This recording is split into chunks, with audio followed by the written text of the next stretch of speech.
నమస్తే, welcome to wild. నేను మీ జాకిర్ హుస్సేన్. కొండా సురేఖ గారు ఈ పేరు వింటేనే కాంట్రవర్సీకి కేర్ ఆఫ్ అడ్రస్గా నిలిచారు ఈ మధ్యకాలంలో. సో మళ్ళీ ఏదో కామెంట్స్ కాంట్రవర్సీ అయినట్టు తెలుస్తుంది. సో దీని గురించి డిస్కస్ చేద్దాం. ప్రస్తుతం మనతోటి సీనియర్ జర్నలిస్ట్ సిఎస్ రావు గారు ఉన్నారు. వెల్కమ్ చెప్పేద్దాం. హాయ్ సార్, నమస్తే. నమస్తే. కొండా సురేఖ గారు సో ఏదైనా చాలా ముక్సూటిగా మాట్లాడతారనే ట్యాగ్ ఉంది సార్ మేడంకి. అయితే ఈ మధ్యకాలంలో కొన్ని ఏవి మాట్లాడినా కానీ కాంట్రవర్సీ అవుతున్నాయి. సో రీసెంట్గా ఏదో అయినట్టుంది సార్. ఏంటి అసలు ఆ ఇష్యూ? కాంట్రవర్సీతో పాటు ఇప్పుడు లేటెస్ట్గా వివాదంలోకి కూడా వెళ్ళారు. ఏంటి వివాదం అంటే సొంత పార్టీలో ఉండేటువంటి వాళ్ళతోటి ఈవిడికి పట్టలేదు. ఎందుకు పట్టలేదంటే బీఆర్ఎస్ పార్టీలో ఉంటూ కాంగ్రెస్ పార్టీకి వచ్చినటువంటి ఒక టీం అక్కడ వరంగల్లో ఉంది.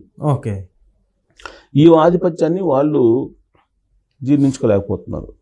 వాళ్ళ ఆధిపత్యాన్ని ఈవిడ జీర్ణించుకోలేకపోతున్నారు. ఈ నేపథ్యంలో వరంగల్లో ఉండేటువంటి కాంగ్రెస్ పార్టీ మధ్య ఓ ప్రచండ యుద్ధం జరుగుతుంది. ఓకే. దీంట్లో భాగంగా ఇటీవల కాలంలో కొండా సురేఖ గారి మంత్రి పదవి పోతుంది అని చెప్పి పెద్ద ఎత్తున ప్రత్యర్థులు అంతర్గతంగా ప్రచారం చేశారు. ఆ పార్టీలో ఉండేటువంటి వాళ్ళ అంతర్గత గ్రూపులు ప్రత్యర్థి గ్రూపు ప్రచారం చేసింది. ఆ ప్రచారాన్ని విన్నటువంటి కొండా సురేఖ గారి హస్బెండ్ మురళీ గారు సీరియస్గా వార్నింగ్ ఇచ్చారు. ఏం వార్నింగ్ ఇచ్చారు? పేర్లు మాట్లాడకుండా కాంగ్రెస్ పార్టీకి వచ్చినటువంటి వాళ్ళు, ఇతర పార్టీల నుంచి కాంగ్రెస్ పార్టీలోకి వచ్చినటువంటి వాళ్ళు కాంగ్రెస్ పార్టీని భూస్థాపితం చేయబోతున్నారు. గతంలో తెలుగుదేశం పార్టీని భూస్థాపితం చేశారు. ఆ తర్వాత బీఆర్ఎస్ పార్టీని భూస్థాపితం చేశారు. ఇప్పుడు కాంగ్రెస్ పార్టీని భూస్థాపితం చేయడానికి వచ్చారు. అలాంటి వాళ్ళని దూరంగా పెట్టాలి అనేటువంటి వివాదాస్పద కామెంట్లు చేశారు. ఎవరు బీఆర్ఎస్ పార్టీ నుంచి తెలుగుదేశం పార్టీ నుంచి వచ్చారంటే కడియం శ్రీహరి గారు, మాజీ మంత్రి. సో ఆయన గురించి పరోక్షంగా ఆయన టీం గురించి మాట్లాడారు ఆయన. దాంతో వివాదం తారాస్థాయికి జరిగింది కాంగ్రెస్ పార్టీలో. ఇది పిసిసి అధ్యక్షుడి వరకు చేరింది. పిసిసి అధ్యక్షుడు కూడా దాని మీద వివరణ తీసుకోవడానికి ప్రయత్నం చేస్తున్నారు.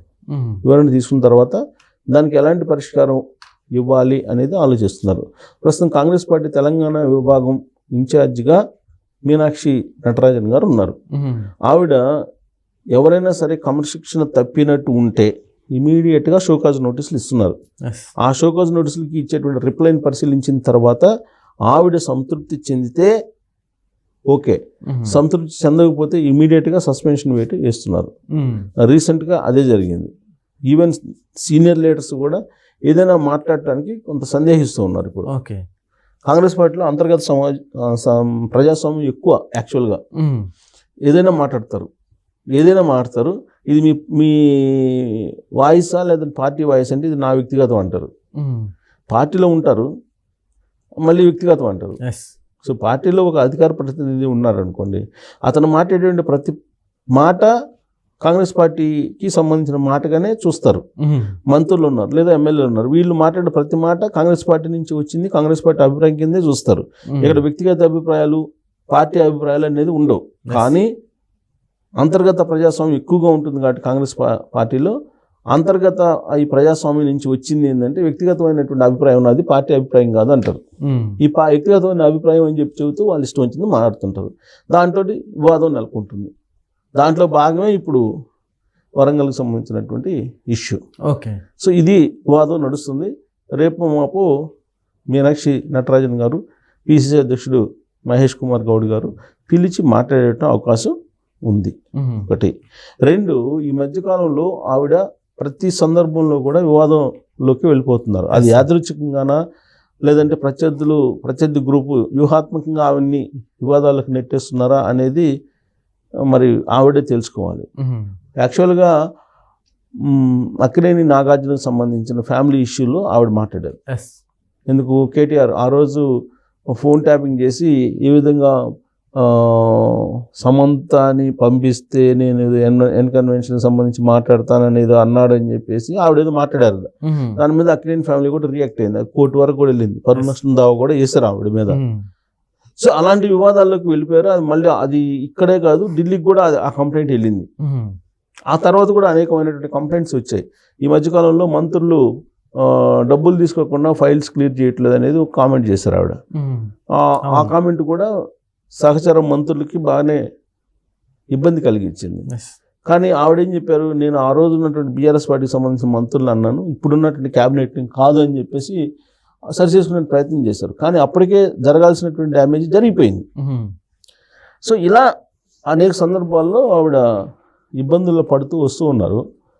ప్లస్ ఆవిడ మంత్రి పదవి ఉండకపోవచ్చు అనేది కూడా బాగా కాంగ్రెస్ పార్టీలో వినిపిస్తుంది. ఎందుకంటే మంత్రిగా కూడా 1-2 విషయాల్లో అక్కడ జోక్యం చేస్తున్నారు. ఆవిడే నేరుగా పోలీస్ స్టేషన్కి వెళ్ళి మాట్లాడటం ఇవన్నీ చాలా వివాదాస్పదమైన అంశాలు ఉన్నాయి. కాబట్టి ఆవిడ మంత్రిగా కొనసాగే అవకాశాలు లేవు. ఆవిడ ప్లేస్లో విజయశాంతికి అవకాశం వస్తుందని చెప్పి ఆ మధ్యకాలంలో బాగా బలంగా వినిపించింది. ఎందుకు క్యాబినెట్ ఎక్స్పాన్షన్ ఉంది, ఎక్స్పాండ్ చేయబోతున్నారు అని చెప్పి తెలియగానే కేవలం ఎక్స్పాండే కాదు ఉన్నటువంటి మంత్రులను కూడా తీసేసే అవకాశం ఉంది, అలాగే పోర్ట్ఫోలియోలో మార్చే అవకాశం ఉందని చెప్పి కూడా వినిపించింది. ఇప్పుడు ప్రజెంట్ అయితే ఢిల్లీలో ఉన్నారు రేవంత్ రెడ్డి గారు. ఎందుకంటే మినిస్టర్స్ ఇంకా 2-3 తీసుకోవచ్చు. ఆల్రెడీ మొన్న 3 తీసుకున్నారు, ఇంకొక 3 తీసుకోవచ్చు. ఉన్న ఈ మంత్రి పదవి ఇచ్చిన 3కి ఏం శాఖలు ఇస్తారో కూడా క్లారిటీ లేదు. బహుశా దాని గురించి మాట్లాడడానికి ఢిల్లీలో ఉంటారు రేవంత్ రెడ్డి గారు.